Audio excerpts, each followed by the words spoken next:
You are watching for the greater good. Hello guys, Assalamu alaikum. Hope you guys are doing well. We are back to continue our series of tutorials regarding NumPy. आज की ये video NumPy tutorials का third part है, जिसमें हम अपनी Jupyter notebook के part 3 और बिल्कुल लास्ट पार्ट को कवर करेंगे। और अगर आप लोगों ने फर्स्ट और सेकंड पार्ट नहीं देखा है so please do watch it, क्योंकि उनमें NumPy लाइब्रेरी के काफ़ी ज़्यादा सॉलिड बेसिक्स क्रिएट किए गए हैं। और अगर आप NumPy से फेमिलियर नहीं हैं तो ये थर्ड पार्ट, जिसमें काफ़ी एडवांस फंक्शंस और फीचर्स हैं, आपको बहुत ही ज़्यादा कंफ्यूजिंग लगेंगे। NumPy ट्यूटोरियल पार्ट 1 और पार्ट 2 का लिंक डिस्क्रिप्शन में गिवन है। I also request you guys कि आप लोग इन नोटबुक्स को डाउनलोड करें और साथ साथ प्रैक्टिस भी कंटिन्यू रखें। So without further delay let's move on to the third part of our Jupyter notebook. Let me open our notebooks first.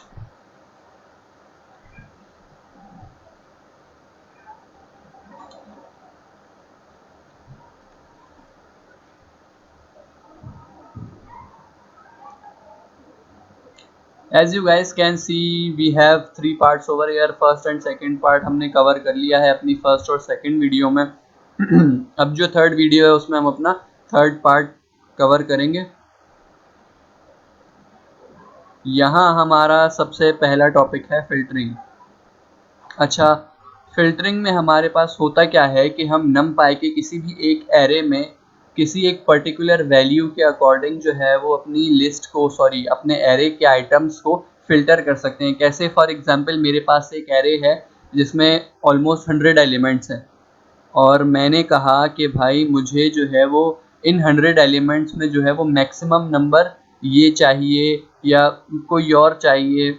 Maximum number जो है मैंने फिक्स कर दिया कि इससे ज़्यादा नंबर जो है वो मैक्सिमम ना जाए। तो इसका तरीका क्या है, यहाँ हम एग्जांपल में देख रहे हैं कि मैक्स इज इक्वल्स टू हमने 5 इनिशियलाइज किया है, फिर एक np.array क्रिएट किया है। अच्छा, इसमें जो है हम एक चीज़ और भी देखेंगे कि हम बूलियन इंडेक्सिंग कैसे कर सकते हैं या बूलियन डेटा टाइप के थ्रू जो है वो एरे को कैसे प्रिंट करवा सकते हैं या इंडेक्सिंग वगैरह जो है इसकी कैसे चेंज की जा सकती है। हमने एक वेरिएबल लिया है मैक्स जिसे 5 से इनिशियलाइज करवाया है, फिर एक एरे क्रिएट किया है NumPy का और प्रिंट करवा रहे हैं हम क्या nums greater than max. nums print हो रहा है हमारा। nums क्या है? हमारी एरे की लिस्ट है और यहाँ लगी हुई क्या है? बेसिकली एक कंडीशन है ना, एक इक्वेशन है, nums जो है वो ग्रेटर देन होना चाहिए मैक्स से।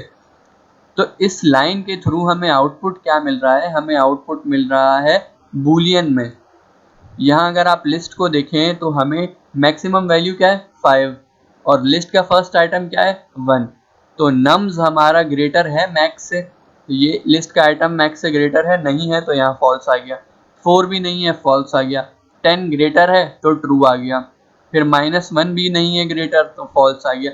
तो ये हम लोग एक तरीके से क्या कर रहे हैं? बूलियन इंडेक्सिंग कर रहे हैं। फिर हमने इस लाइन में क्या किया है कि nums में जहाँ nums ग्रेटर देन है मैक्स से, जहाँ वैल्यू जो है इस मैक्स वेरिएबल से बड़ी है, वहाँ क्या करें भाई? आप ये कर दें कि आपकी जो nums की वैल्यू है वो मैक्स पे सेट कर दें। जहाँ वैल्यू फॉर एग्जांपल यहाँ 10 है, अब यहाँ 10 जो है nums ग्रेटर देन मैक्स की कंडीशन को ट्रू कर रहा है। तो यहाँ आप क्या करो, वैल्यू कौन सी इनिशियलाइज कर दो? मैक्स यानी 5। फिर हम क्या कर रहे हैं? प्रिंट करवाना है अपनी लिस्ट को। तो लिस्ट जब दोबारा प्रिंट हो रही है तो हम देख रहे हैं कि 1, 4 और जहाँ वैल्यू ग्रेटर थी 10 उसकी जगह क्या आ गया? हमारे मैक्स की वैल्यू आ गई। फिर यहाँ वैल्यू ग्रेटर थी तो यहाँ भी हमारे मैक्स की वैल्यू आ गई। इसे बूलियन इंडेक्सिंग कहते हैं कि हमने क्या किया है? बूलियन डेटा टाइप्स के थ्रू जो है वो इंडेक्सिंग की है और फिल्टरिंग की है एक तरीके से। नेक्स्ट टॉपिक है हमारा स्टैकिंग। फर्स्ट ऑफ ऑल तो मैं आप लोगों को ये दिखाना चाह रहा हूँ कि यहाँ हमने A B C 3 arrays create किए हैं। पहले तो हम क्या करते थे कि एरे को अलग से क्रिएट करते थे और फिर अलग से रीशेप करते थे। अब यहाँ हमने एक सिंगल लाइन ऑफ कोड में इज इक्वल्स टू np.arrange के फंक्शन से एरे क्रिएट किया और डॉट रीशेप कंटिन्यू करके हमने क्या किया? उसे रीशेप भी कर दिया। एक 9 एलिमेंट्स का एरे क्रिएट किया है, 0 से लेकर 8 तक ये क्रिएट होगा। फिर 10 से लेके 18 तक ये क्रिएट होगा और 20 से लेके 28 तक ये क्रिएट होगा। और शेप हमने क्या दिया है? 3x3 के ये 2D एरेज बनाए। ये 3 काम हमारे सिंपल हो गए। फिर हम देख रहे हैं हॉरिजॉन्टल स्टैकिंग। 2 टाइप्स की स्टैकिंग होती है, हॉरिजॉन्टल होती है और वर्टिकल होती है। हम पहले देख रहे हैं हॉरिजॉन्टल स्टैकिंग। हॉरिजॉन्टल स्टैकिंग हमें क्या प्रोवाइड कर रही है, सॉरी numpy हमें हॉरिजॉन्टल स्टैकिंग का फंक्शन प्रोवाइड करती है h स्टैक, जिसमें नंबर ऑफ आर्ग्यूमेंट्स जितने भी हम एरेज जो हैं वो स्टैक में डालना चाह रहे हैं, हॉरिजॉन्टल स्टैक में डालना चाह रहे हैं, वो सारे एरेज क्या करेंगे हम आर्ग्यूमेंट्स में देंगे। एच स्टैक का फंक्शन कॉल किया और ए बी सी हमारे ये जो 3 एरेज थे ए बी और सी, ये हमने क्या कर दिए यहाँ आर्ग्यूमेंट्स में दे दिए। तो एरे हमारे पास आउटपुट में आप देखें हॉरिजॉन्टल स्टैकिंग में क्या आया है कि सबसे पहले वाला जो हमारा एरे क्रिएट हुआ है वो फर्स्ट एरे की फर्स्ट रो, सेकंड एरे की फर्स्ट रो और थर्ड एरे की फर्स्ट रो से क्रिएट हुआ है 0 1 2। यहाँ हमारे पास फर्स्ट एरे की फर्स्ट रो क्या है 0 1 2, फिर क्या है 10 11 12 और हमारे पास यहाँ सेकंड एरे की फर्स्ट रो क्या है 10 11 12, फिर हमें मिला 20 21 और 22। हमारे थर्ड एरे की फर्स्ट रो क्या है 20 21 और 22। तो इसने स्टैकिंग किस मेथड से की है कि फर्स्ट एरे की फर्स्ट रो, सेकंड एरे की फर्स्ट रो, थर्ड एरे की फर्स्ट रो मिलके एक एरे क्रिएट कर रहे हैं। फिर उसके बाद फर्स्ट एरे की सेकंड रो, सेकंड एरे की second row and then third array की सेकंड रो, फिर उसके बाद फर्स्ट एरे की थर्ड रो, सेकंड एरे की थर्ड रो और थर्ड एरे की थर्ड रो। तो ये हमारे पास कहलाती है हॉरिजॉन्टल स्टैकिंग। नेक्स्ट हमारे पास वर्टिकल स्टैकिंग है, फंक्शन हमें वैसे ही सेम मिला है वी स्टैक, और हमने किया क्या है कि यहाँ पर पूरे एरेज के बाद जो है वो कंटिन्यूएशन अप्लाई किया है। अच्छा यहाँ एक मिनट, पहले आर्ग्यूमेंट्स में सी गया हुआ है इसलिए पहले हमारे पास 20 to 28 प्रिंट हुआ हुआ है और फिर let me edit it.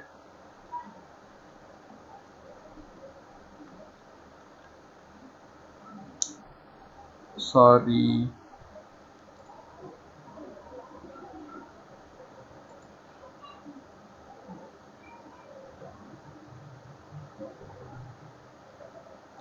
here as you guys can see now we have a b c, हमने फर्स्ट a भेजा, सेकंड b भेजा और फिर थर्ड में c भेजा। तो हमारे पास 0 1 2 3 4 5 6 7 8 ये वाला एरे है, फिर ये सेकंड एरे है, b एरे है और फिर थर्ड एरे है। मतलब पूरा एरे जो है वो लाइन से वर्टिकली जो है वो स्टैक के अंदर जा चुके हैं।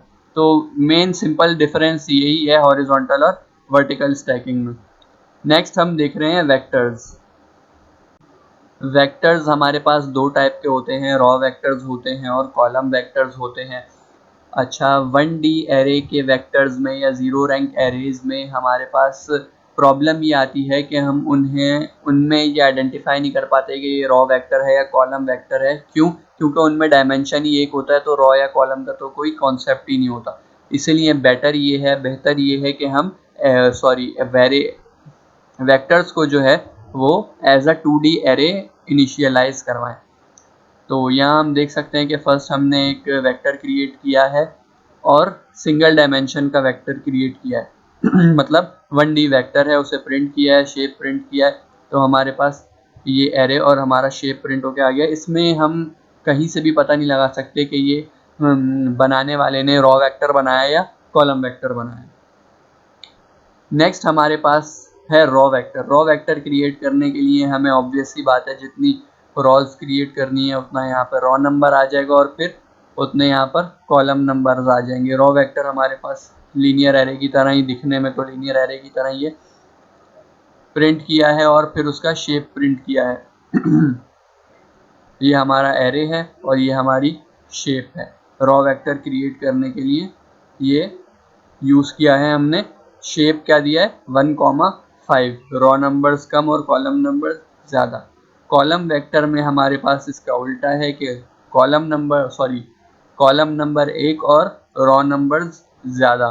शेप हमारे पास क्या है इसका 5 1, वही रैंडम से हमने इसे जनरेट किया है np.random से। नेक्स्ट हमारे पास है Python list to numpy arrays. यहाँ पर हम सिंपल पाइथन लिस्ट को numpy एरे में कन्वर्ट कर रहे हैं। एक पाइथन लिस्ट क्रिएट की है हमने और फिर क्या प्रिंट करवाया है, उस पाइथन लिस्ट की टाइप प्रिंट करवाई है।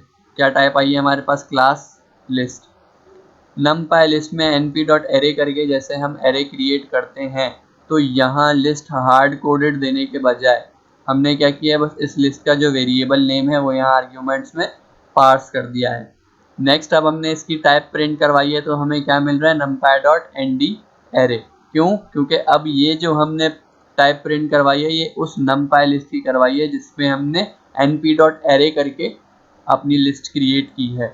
तो ये एक सिंपल वे है कन्वर्ट करने का किसी पाइथन लिस्ट को numpy एरेज में। व्यूज़ एंड कॉपीज़ नेक्स्ट हमारा टॉपिक है, जिसमें सबसे इम्पॉर्टेंट चीज़ है मॉडिफिकेशन वगैरह को देखना या अपने एरे की कॉपीज़ क्रिएट करना, या इस बात का ध्यान रखना कि कब हमारा एरे जो है वो व्यू में मॉडिफाई होगा या कब उसकी कॉपी क्रिएट होगी। तो ये सारी चीज़ें इसमें हम देखेंगे। हमने एक अपना एरे क्रिएट किया है 5 एलिमेंट्स का, उसे प्रिंट करवाया है। अच्छा, व्यू हमने क्या किया, एक व्यू हमने एक वेरिएबल लिया और यहाँ पर इंडेक्सिंग के थ्रू हमने 0 to 3rd इंडेक्स तक के एलिमेंट्स को जो है वो इस व्यू के अंदर सेव किया है। मतलब एक्स एरे के 0, 1 और 2 एलिमेंट्स जो हैं वो किस में चले गए, इस वक्त व्यू में चले गए। व्यू के 0th इंडेक्स पे हमने वैल्यू चेंज की है और अब हम देख रहे हैं कि हमारा एरे मॉडिफाई हुआ है या नहीं। सही है, तो ओरिजिनल एरे हमने प्रिंट किया 0, 1, 2, 3, 4, वही जो 5 एलिमेंट्स इसके अंदर जाने थे। व्यू के थ्रू जो हमने एडिटिंग की थी वो एडिटिंग इसमें हो चुकी है।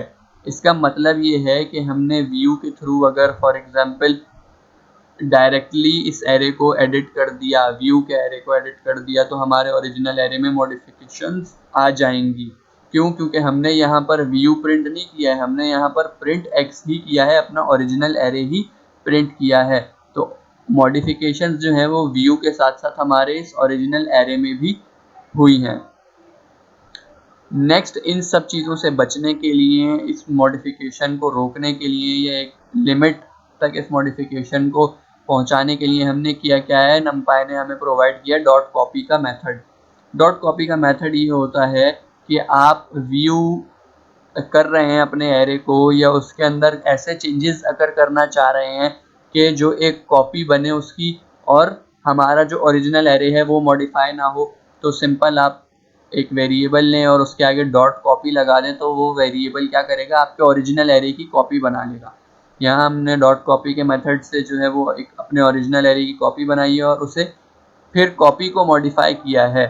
तो कॉपी प्रिंट की है और फिर ओरिजिनल एरे प्रिंट किया है। देखिए कॉपी में मॉडिफिकेशंस हुई हुई हैं, कॉपी में मॉडिफिकेशंस हुई हुई हैं लेकिन हमारे ओरिजिनल एरे में मॉडिफिकेशंस नहीं हुई हुई हैं। तो हमारा डॉट कॉपी का मेथड जो है हमें ये चीज़ें काफ़ी हद तक कवर करने के लिए देता है कि हम अपने ओरिजिनल एरेज को सेव रखें और व्यू करते हुए अपने एरेज को या उनके अंदर हमें ऐसे चेंजेस, टेम्पररी चेंजेस करने हैं तो हम उनकी कॉपी बना के चेंजेस करें ताकि हमारे ओरिजिनल एरेज जो हैं वो इफेक्ट या चेंज ना हो। तो ये था हमारा numpy का क्रैश कोर्स जो अब हमारे थर्ड पार्ट के साथ साथ कंप्लीट हुआ है। यहाँ numpy की कुछ और फीचर्स वगैरह लिखे हुए हैं।